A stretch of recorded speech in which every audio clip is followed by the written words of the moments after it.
দুর্নীতি প্রতিরোধ, সুশাসন প্রতিষ্ঠা ও মানবাধিকার নিশ্চিতে নতুন সরকারকে চ্যালেঞ্জে পড়তে হবে বলে মনে করছেন বিশ্লেষকরা। টিআইবির নির্বাহী পরিচালক ডক্টর ইফতেখারুজ্জামান বলেছেন, 10 বছরের ধারাবাহিকতায় দেশ পরিচালনা করলে দুর্নীতির বিরুদ্ধে সরকারের জিরো টলারেন্স নীতির বাস্তবায়ন অসম্ভব হবে। এই অবস্থায় নতুন সরকারকে গুম, খুন ও ক্রসফায়ার সংস্কৃতি থেকে বেরিয়ে আসার আহ্বান জানিয়েছেন মানবাধিকার কর্মী নূর খান।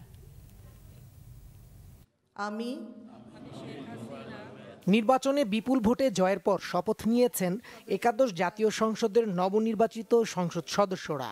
আগামী 5 বছর দেশ পরিচালনায় নতুন সরকারকে কঠিন চ্যালেঞ্জের মুখোমুখি হতে হবে বলে মনে করেন বিশ্লেষকরা।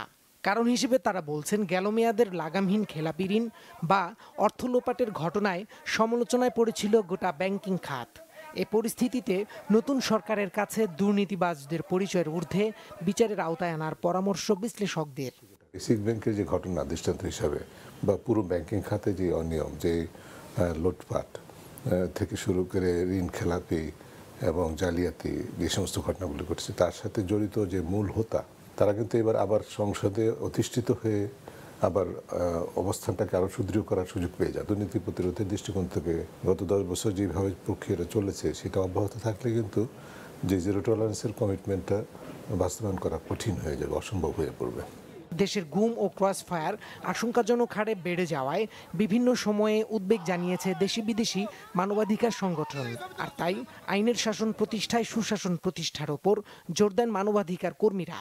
মাদকের ব্যাপারে ক্রসফায়ারকে জিরো টলারেন্সের নমুনা হিসাবে উপস্থাপন করতে চান, এটি বিচারহীনতার জন্ম দিচ্ছে। তাদেরকে চিহ্নিত করা, যাদের গুমের সাথে রাষ্ট্রীয় বাহিনীর প্রত্যক্ষ বা পরোক্ষ অংশগ্রহণের কথা পরিবার অথবা প্রত্যক্ষদর্শী মুখ দিয়ে আমরা পেয়েছি। তদন্ত কমিশন খুঁজে বের করবেন যে এই ঘটনাগুলোর সাথে কারা যুক্ত, তাদেরকে চিহ্নিত করা, তাদেরকে আইনের আওতায় নিয়ে আসা। সার্বিক পরিস্থিতি বিশ্লেষণ করে বিশ্লেষকরা বলছেন, সংসদকে কার্যকর ও জবাবদিহিমূলক করাই এখন সরকারের সামনে মূল চ্যালেঞ্জ। দীপন দাওয়ান, বাংলা ভিশন, ঢাকা।